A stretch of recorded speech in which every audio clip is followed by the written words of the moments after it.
In the modern times, there were a lot of modern materials or chemicals which became part of our life, and this was the result of human civilization.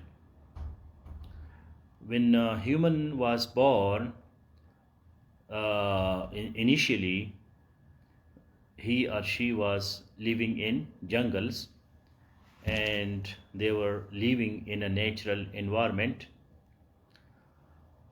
But later on, they made villages, towns, cities, states, and a lot of societies. So they had to use science for the benefit of their lives, to facilitate their lives. So that's why there were a lot of modern materials or chemicals which were used by the human beings in different civilizations. So please make a comment that with the advancement of civilization, many chemicals and modern materials became part of the human life. With the advancement in human civilization, many modern materials and chemicals became part of the human civilization, a human life. तो जैसे ज़िंदगी आगे गुजरती गई, तो नई नई चीज़ें जो है इंसान की ज़िंदगी में आती गई. Because initially human being was living in jungles, and when human beings were living in jungles, there were no chemicals and there were no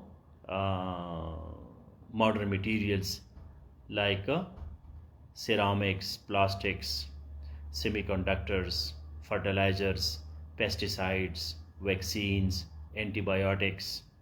All these type of material which is part of your study, which is part of your general science and ability course, these materials were not part of human life. So please make a comment that with the advancement of human civilization, different chemicals and modern materials became part of human life.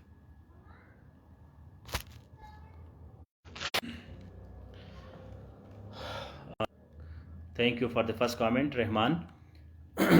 तो इंसान जो है एक मशहूर philosopher है, Diogenes. Diogenes. जब भी bore होते हैं तो गूगल में डायोजनीस को पढ़ा करें. The legends are stories of Diogenes. Diogenes. Diogenes is the founder of one famous philosophy, and the name of that philosophy is called Cynicism. Cynicism, Cynicism, Cynicism, Diogenes, a very interesting character. So there are so many stories famous of him कि वो दिन में जो है वो चराग जा रहा था एथेंस में, यूनान में, कि भाई लोगों ने कहा यार दिन को तुम ये क्या तुमने शमा उठाया है, तो कह रहे मैं इंसान को ढूंढ रहा हूँ कि मुझे कोई इंसान मिल जाए. इसी तरह वो कभी कभी नंगा निकलता था बिल्कुल बाज़ार में, तो लोग उससे पूछते क्यों नंगा निकलते, कह रहे मैं ये लोग मुझे गालियाँ देते हैं ताकि मैं उनको जवाब न दूँ, मैं बर्दाश्त करूँ ताकि मैं अपनी क़ुव्वत बर्दाश्त को बढ़ा दूँ. और जिस तरह कि इमरान खान ने लिखा है, अलेक्जेंडर द ग्रेट जो सिकंदर आज़म था, एक दिन उसके पास गया, उसको कहा जी मेरे लायक कोई खिदमत. तो उसने कहा यार बस प्लीज़, ये सामने सूरज है तो सूरज की किरणें मुझ पे पड़ रही है, धूप, तो अब ज़रा हट जाओ ताकि सूरज का जो किरणें है धूप मुझ पे पड़े. मतलब उसने कोई उसको इम्पोर्टेंस नहीं दिया. उसकी बड़ी मशहूर कहानियाँ हैं. उसके पास कुछ भी नहीं होता था, बिल्कुल एम ही घूमता था. तो एक उसके पास जो है एक सिरामिक्स, जो आज हमारा टॉपिक है, पॉटरी, एक बाउल होता था. तो वो बाउल जो है उसमें वो पानी पीता था। तो एक दिन उसने एक बच्चे को देखा कि वो चश्मे से डायरेक्ट पानी पीता था, तो उसने बाउल भी तोड़ दिया कि यार मुझे इसकी भी ज़रूरत नहीं है, मैं जो है हाथ से जो है पानी पीऊँगा। So Diogenes is a very interesting character. He is the founder of Cynicism. Cynicism is the extreme form of Stoicism. Stoicism जो है ये थोड़ा सा गुजारी वाला फ़लसफ़ा है, लेकिन Cynicism तो बिल्कुल इंतहा है. Cynic का मतलब है डॉग, सो लिविंग डॉग लाइक, कुत्तों की तरह ज़िंदगी गुजारना. और ये जो है एक बहुत बहुत गहरी फ़िलासफ़ी है. If you see, so you will be astonished that how interesting this philosophy is. So I remember Diogenes because of our first topic, which is ceramics. So ceramics basically means pottery. जो मिट्टी के बर्तन होते हैं, तो यहाँ से ceramic start हो गया, pottery जिसको हम कहते हैं. And pots and other articles made from clay hardened by heat. Ceramics का जो टेक्निकल डिफिनीशन है वो ये है, pots, POTS, pots and other articles made from clay, CLAY, clay hardened by heat. तो जब हम एक बर्तन को मिट्टी से बनाते हैं और इसको आग से पक्का कर देते हैं, हार्ड करते हैं, सख्त करते हैं, so this system is called ceramics. Now जब इंसान जो है जंगलों में रहता था तो उसको इन चीज़ों की कोई ज़रूरत नहीं होती थी, क्योंकि इंसान जो है वो जंगल में पैदा हुआ, और गोरेला या चिंपैंजी या जो भी इवोल्यूशन है, इर्तिक़ा है, तो साइंस ये कहता है कि वो किसी और स्पीशीज़ से इवॉल्व हो गया और ये इंसान बन गया. तो जिस तरह के बंदरों को कोई ज़रूरत नहीं होती बर्तनों की, सिरामिक्स की, प्लास्टिक्स की, सेमीकंडक्टर्स की, पेस्टिसाइड्स की, तो इंसान भी इस तरह ज़िंदगी गुजार रहा था. लेकिन बाद में जब ये फ़िलासफ़ी, साइंस और चीज़ें आ गई तो इंसान ने ये मॉडर्न चीज़ें भी अडॉप्ट किए. तो उसमें से नंबर 1 जो आपके कोर्स में है, that is ceramics. Ceramics are pots and other articles made from clay hardened by heat. अब इसके मुख्तलिफ़ किस्में हैं. पहले तो सिर्फ मिट्टी के खुरदरी किस्म के होते थे, आजकल भी यूज़ होते हैं. फिर इसमें सोफिस्टिकेशन आ गई, इसमें जो चाइना क्ले है, जो मुख्तलिफ़ किस्म के क्लेज आ गए, तो इसका कलर भी जो है वो वाइट हो गया और बिल्कुल ग्लास जैसा लगता है. बहुत सी सिरामिक जो है फिर आगे जो है वो बहुत ज़्यादा वो बन गई. नाउ सिरामिक्स जो है इसकी 3 किस्में हैं. There are 3 main types of ceramics.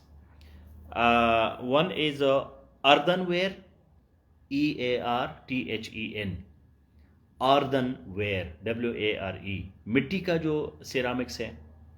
अंदर इज स्टोनवेयर, पत्थर जैसे होते हैं, stoneware. And number 3 is porcelain, जो प्लास्टिक से मिलता जुलता है. So there are 3 types of ceramics. Earthenware, stoneware, ये एक लफ्ज़ है. अर्दनवेयर एक लफ्ज़ है, अलग-अलग लफ्ज़ नहीं है. There are 3 types of ceramics: colon, earthenware, stoneware, porcelain, PORCELAIN, porcelain.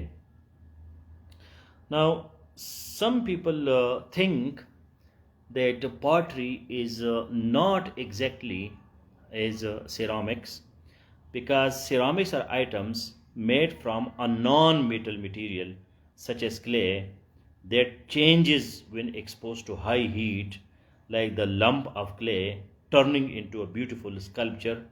Pottery is a type of ceramic, specifically a vessel that holds something, coffee mug, cereal bowl. तो कुछ लोग जो है ये सिरामिक्स जो है उसको, जो मॉडर्न किस्म की पॉटरी है उसको कहते हैं. जो पुरानी मतलब ट्रेडिशनल पॉटरी है, बर्तन बनाने का, जो मिट्टी से बर्तन होते हैं, तो उसको पॉटरी कहते हैं. और ये जो मॉडर्न किस्म का हमें नज़र आते हैं तो पोर्सलिन टाइप या स्टोन वेयर जो ग्लास किस्म की नज़र आती है, तो उसको फिर हम सिरामिक्स कहते हैं। अब सिरामिक्स जो है ये कहाँ कहाँ यूज़ होते हैं? So ceramic products are hard, porous and brittle. ये इसके तीन वो है। प्लीज़ नोट्स को पढ़ा करें पहले से क्लास से, ताकि आपको आइडिया हो कि हम क्या बात कर रहे हैं, और क्लास के बाद दोबारा नोट्स को पढ़ा करें। ये आज इस कोर्स का हमारा आखिरी क्लास है तो जो फिज़िकल साइंसेस है वो हमारा ख़त्म हो गया, तो प्लीज़ फ़िज़िकल साइंसेस के तमाम नोट्स को इकट्ठा करें।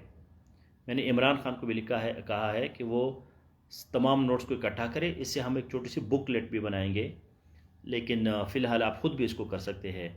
नोट्स बड़ी ज़रूरी है, और जनरल साइंस एंड एबिलिटी का आपके पास एक बुक होनी चाहिए। वो चुगताई है, पता नहीं कौन है, एक मशहूर 2-3 किताबें आप ले लें मार्केट से, उसको भी पढ़े, गूगल भी करे और ये नोट्स भी पढ़े। So ceramic products are hard, porous and brittle. BRITTLE। Brittle का मतलब है नाजक। ये नाजक होते हैं, सख्त होते हैं, पोरस होते हैं। पोरस का मतलब क्या है कि उसमें पोर्स होते हैं, उसमें सुराख होते हैं। उसमें क्या होते हैं? सुराख। मतलब आप मिट्टी के बर्तन में जब आप पानी रखते हैं तो वो क्यों ठंडा होता है? Because it is porous. उसके अंदर जो है वो वेंटिलेशन टाइप चीज़ होती है, हवा उसमें से गुजरती है, तो इस वजह से पानी जो है उसमें ठंडा रहता है। Ceramics are also used at many places in gas turbine engines, pottery, bricks, tiles, cements and glass. POROUS। बंदे को पोरस का स्पेलिंग आना चाहिए CSS से पहले। POROUS। तो ये जो है कहाँ कहाँ यूज़ होते हैं? पॉटरी में, ब्रिक्स में, ईंट, टाइल्स, सीमेंट्स एंड ग्लास। और इसको टरबाइन इंजन में भी सिरामिक्स जो है वो यूज़ होते हैं। अब सिरामिक्स जो है ये डे टू डे प्रोडक्ट है, जिसको आप देख सकते हैं। और इसमें जो ट्रेडिशनल सिरामिक्स है उसमें क्ले होता है, मिट्टी, सिलिका होता है, जिसको हम क्वार्ट्ज भी कहते हैं। Quartz, QUARTZ, quartz. और फेल्डस्पार होते हैं। ये 3 मटेरियल इसमें होते हैं: clay, silica, quartz and feldspar, FELDSPAR। Clay is one of the most common ceramic raw materials. It is used widely because it is found in great quantities naturally and it is easily formed. तो आपको ceramics जो है मिट्टी की मिलते हैं, clay, silica, SILICA, silica का मिलते हैं, जिसको हम क्वार्ट्ज भी कहते हैं, और फेल्डस्पार। ये मुख्तलिफ मटीरियल है जिससे सिरामिक्स बनते हैं। तो सिरामिक्स जो है ये बहुत हार्ड होते हैं, हाई वियर, हीट, प्रेशर वगैरह बर्दाश्त करते हैं, ठीक है, बहुत ज़्यादा भारी भी नहीं होते, और इसमें इलेक्ट्रिकल इंसुलेशन होता है। इसमें से बिजली आसानी से बिजली नहीं गुजरती, इंसुलेट होते हैं। इस वजह से लोग इसको पसंद करते हैं। तो ये सिरामिक्स की चीज़े बातें हो गई, मैंने आपको नोट्स में भी दिए हैं। और प्लास्टिक्स जो है, जो नेक्स्ट हमारा टॉपिक है, प्लास्टिक। तो plastics are a wide range of synthetic और semi synthetic materials that use polymers as a main ingredient. जो प्लास्टिक है उसमें पॉलीमर होते हैं, POLYMERS, पॉलीमर्स। पॉलीमर्स का मतलब क्या है? Complex molecules. इसके जो मॉलिक्यूल्स है, जो स्ट्रक्चर है प्लास्टिक्स का, वो हद से ज़्यादा कम्प्लेक्स होता है। Why the people use plastics? Because of its advantage, and that is plasticity. Now plasticity means flexibility. Plasticity को हम साइकोलॉजी में भी यूज़ करते हैं, plasticity of brain, plasticity of mind. कुछ लोगों का माइंड जो होता है वो बड़ा फ्लेक्सिबल होता है, ओपन माइंडेड होते हैं। कुछ लोग जो है वो रिजिड होते हैं, सख्त होते हैं। तो प्लास्टिक का इस्तेमाल जो है वो इसलिए आम है कि इसमें प्लास्टिसिटी है, इसमें जो है फ्लेक्सिबिलिटी है। आप इसको खींच सकते हैं, इसको छोटा कर सकते हैं, इसको आराम से रोल कर सकते हैं, इसमें चीज़ें डाल सकते हैं। चूँकि ये सिंथेटिक है या सेमी सिंथेटिक है और इसमें पॉलीमर्स है, कॉम्प्लेक्स मॉलिक्यूल्स है, so it's problem is biodegradability. Biodegradability. It is not biodegradable. Biodegradability means that it cannot be dissolved naturally. ठीक है, आप एक कागज़ है तो पेपर इज बायोडिग्रेडेबल। डिग्रेड मतलब उसको आप कुदरती तौर पर बायो जो है नेचुरली वो ख़त्म हो जाता है। आप कागज़ को मिट्टी में डालें तो कागज़ जो है वो गल जाता है, ख़त्म हो जाता है। प्लास्टिक जो है वो ख़त्म नहीं होता। This is it's biodegradability. Nowadays I'm visiting Africa, so there are some countries where like Rwanda, where plastic is totally banned. Plastic बिल्कुल इसकी इजाज़त नहीं है। So that's why there is no pollution, there is no contamination, everything is clean, everything is safe. So though it is a very useful material, plastic, but it has the problem of degradability, that what to do with it, how to dispose it, इसको ख़त्म हम कैसे करेंगे, it's a big problem. अगर 100 साल भी गुजर जाए तो प्लास्टिक जो है उधर पड़ा होता है। So some people are now suggesting that we should use reuse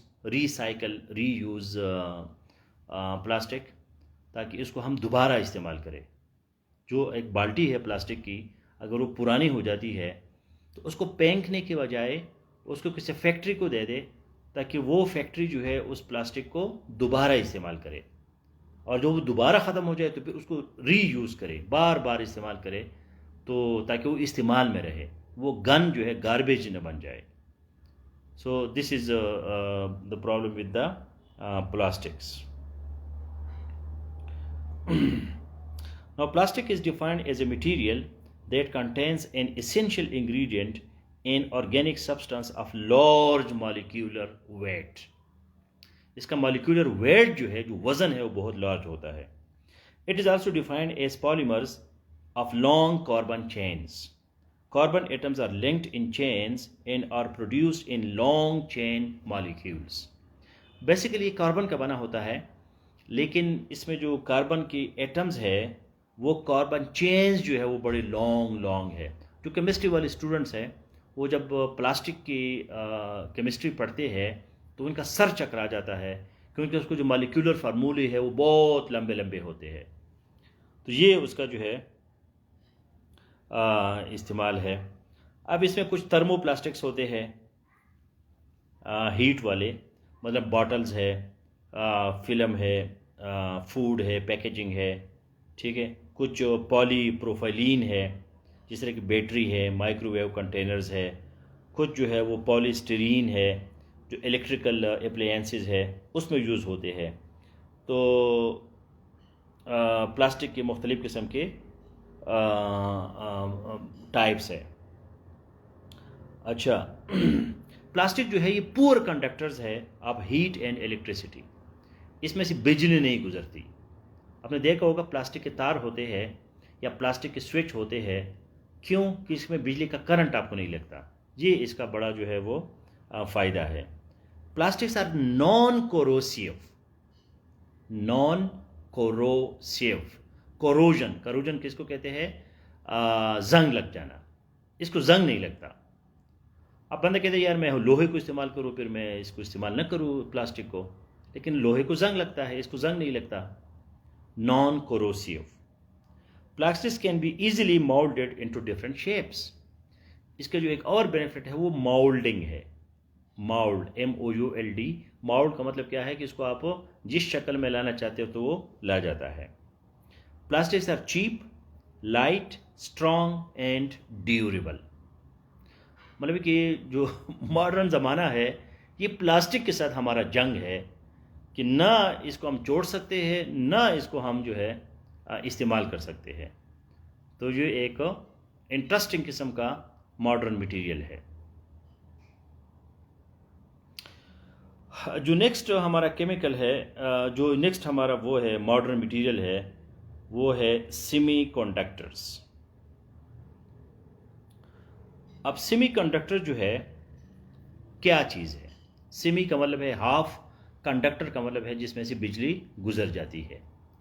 तो semiconductors are materials which have a conductivity between conductors, generally metals, and non-conductors or insulators, such as most ceramics. अब ceramics एक side पे और जो है अपना metals जो है, मेटल्स जो आयरन है या एल्यूमिनियम है, ये मेटल्स है। तो मेटल्स और इंसुलेटर्स, इंसुलेटर वो चीज़ें हैं जिसमें से करंट बिल्कुल नहीं गुजरती या उसको नॉन कंडक्टर्स भी कहते हैं। तो इन दोनों के दरमियान जो चीज़ है दैट इज सेमीकंडक्टर। मतलब सिरामिक से करंट नहीं गुजरती, प्लास्टिक भी कोई ख़ास वो नहीं है, कंडक्टर नहीं है, थोड़ा बहुत इसमें से गुजरता है लेकिन बहुत ज़्यादा करंट जो है प्लास्टिक से भी नहीं गुजरता। तो प्लास्टिक, सिरामिक्स, वुड है उसमें से भी करंट नहीं गुजरता। और जो है अपना जो मेटल्स है, धात जिसको कहते हैं उर्दू में धात, उसमें से करंट बहुत जल्दी गुजर जाता है। ये जो बिजली के तारे हैं तो ये मेटल के बने होते हैं। उसमें जो लकड़ी का वो होता है खंबा, वो क्यों होता है ताकि इसमें से वो कोई वो ना हो, उसके साथ वो ना हो जाए। या प्लास्टिक के भी होते हैं आजकल तो खैर, वो नीचे का जो खंबा होता है वो भी एल्यूमिनियम का होता है, लेकिन वो सिस्टम ऐसा बनाते हैं कि इसमें से वो करंट जो है वो खंबे में न जाए और वो तार में सीधा आपके घर तक पहुंच जाए। तो ये जो सेमीकंडक्टर्स है ये करंट गुजरने वाली चीज़ें और न गुजरने वाली चीज़ों के दरमियान एक इंटरेस्टिंग मॉडर्न मटेरियल है जिसको हम सेमीकंडक्टर्स कहते हैं।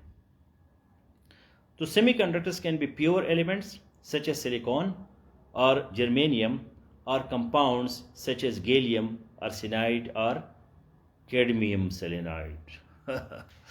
मुझे अपना जो है वो कॉपर कंडक्टर है, मुझे अपने CSS वाले दिन याद आ गए।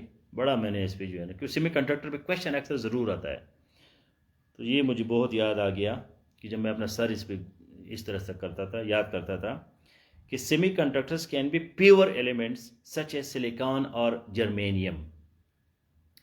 तो सेमी कंडक्टर्स कौन कौन सी चीज़ें हैं? या तो ये एलिमेंट्स है, आंसर है, जिस तरह के सिलिकॉन है या जर्मेनियम है, ये एलिमेंट्स है। ये क्या है? These are elements. ओके, उसके नाम क्या है? जर्मेनियम और सिलिकॉन। ठीक है। और कंपाउंड्स, ये कंपाउंड्स भी हो सकते हैं। वो कौन कौन से कंपाउंड्स है? गैलियम आर्सेनाइड और cadmium selenide. I remember when I was learning this by heart, gallium arsenide और कैडमियम सेलेनाइड। तो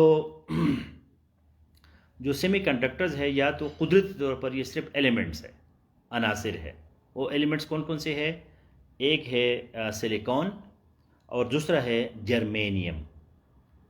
तो ये एलिमेंट्स है। जिस तरह कि हमारे पास हाइड्रोजन है, ऑक्सीजन है, कार्बन है, ये एलिमेंट्स है। तो उस एलिमेंट्स में से दो एलिमेंट जो है वो सिलिकॉन या जर्मेनियम भी है।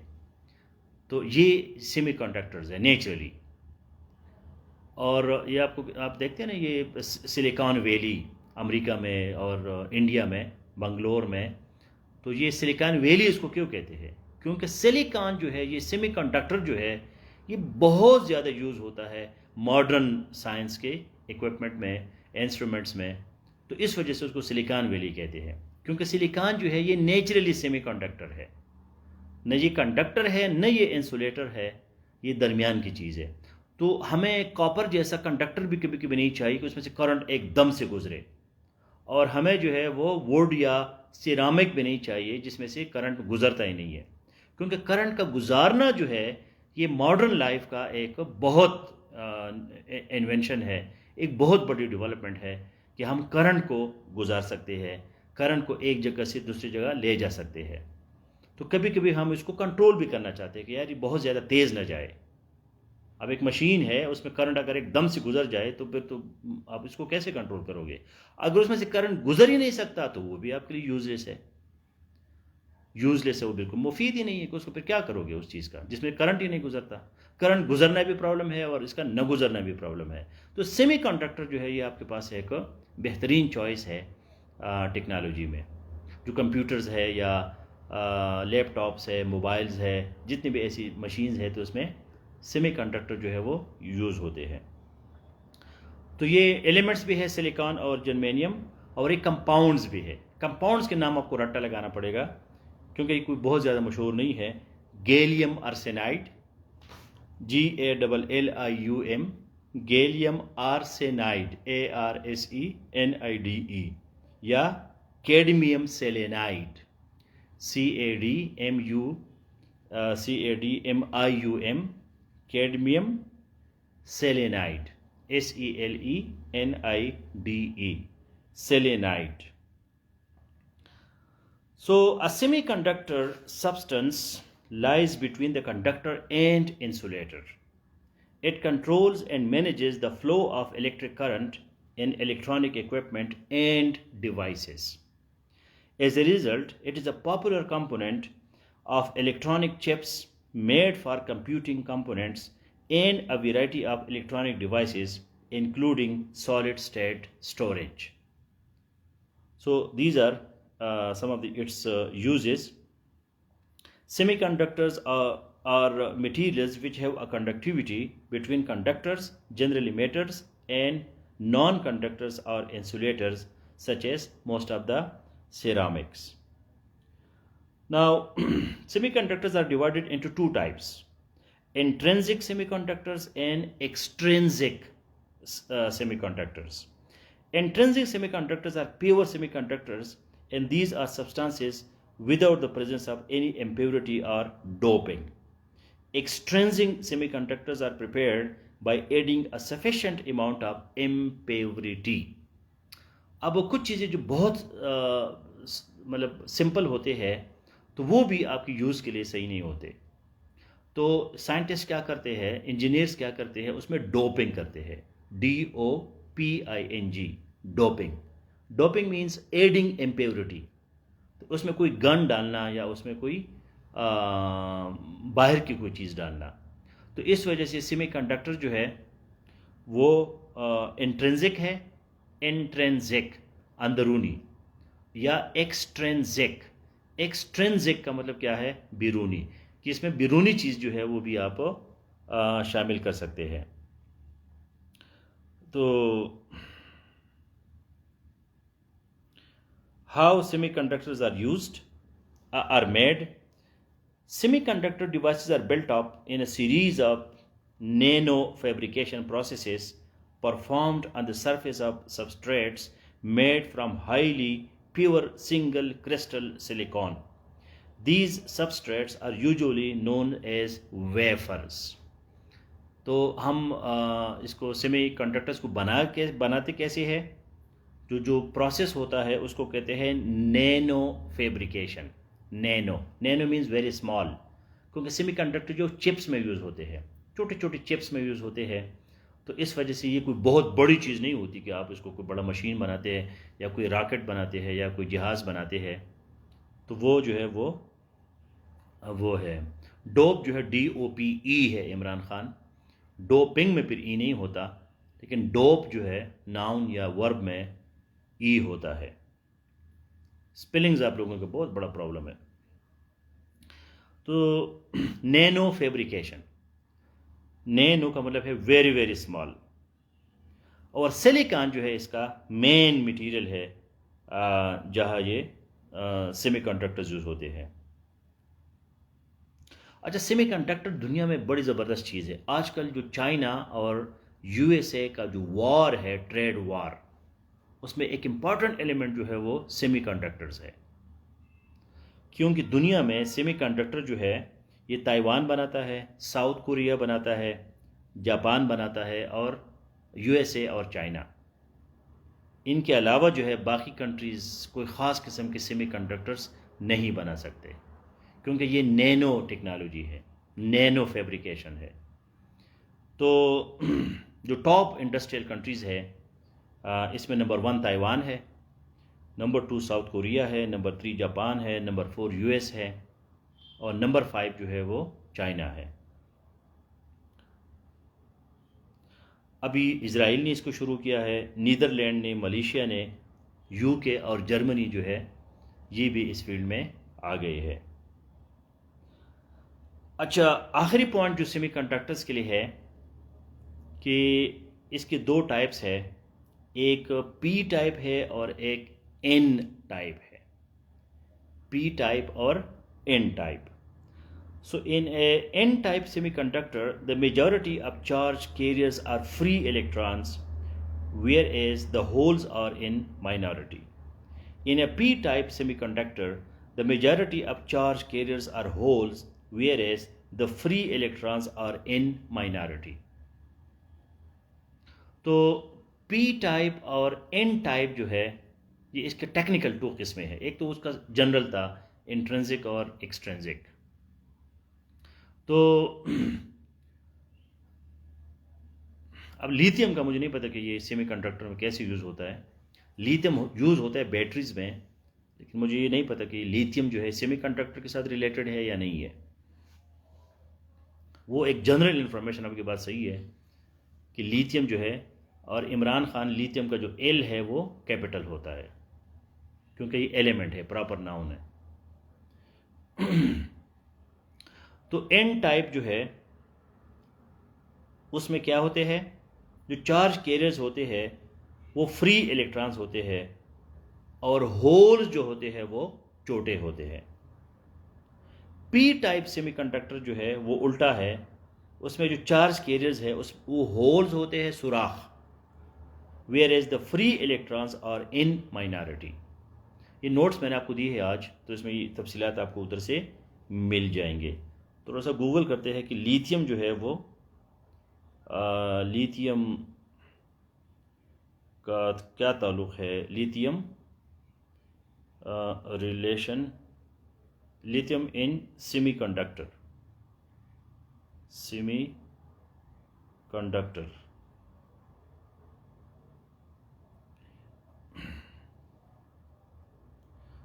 Lithium, known as the white gold of energy storage technology, lithium is one of the key components used in electronic batteries.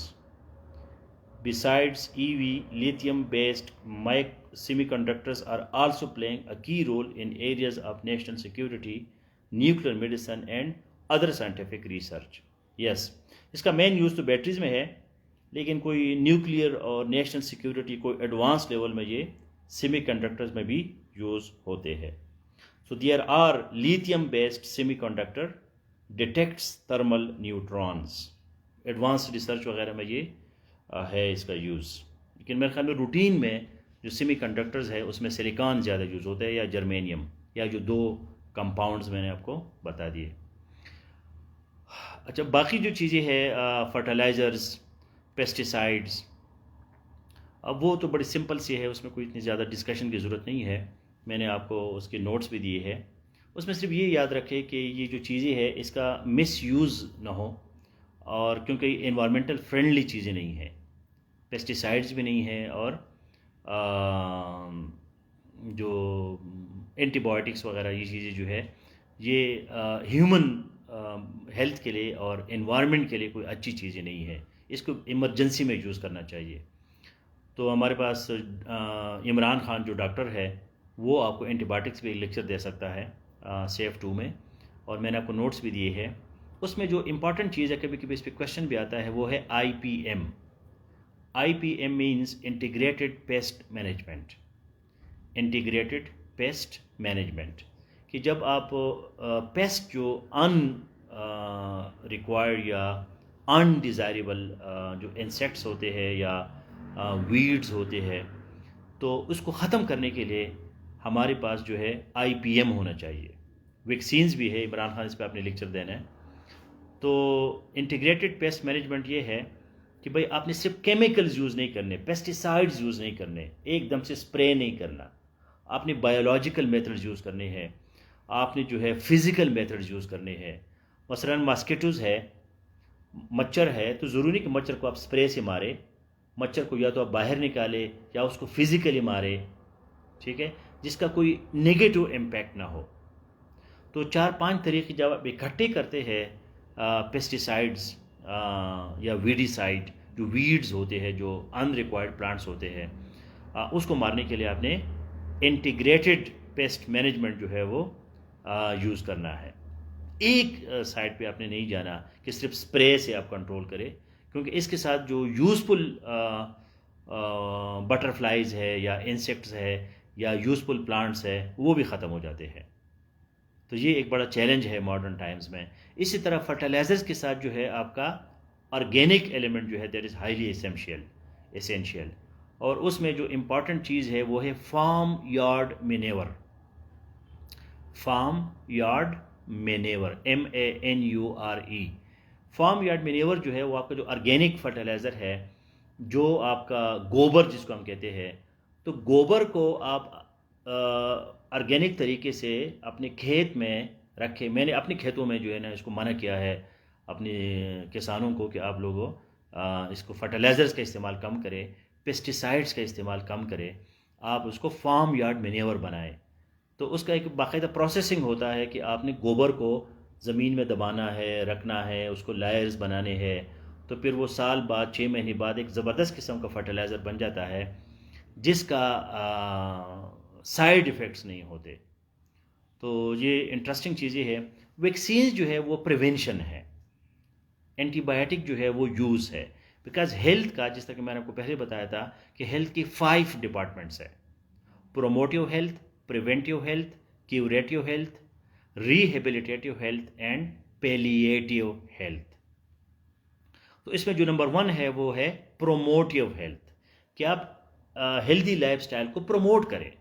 Exercise, meditation, balance diet, जब ये चीज़ें होती है तो फिर आपको बीमारी आती नहीं है।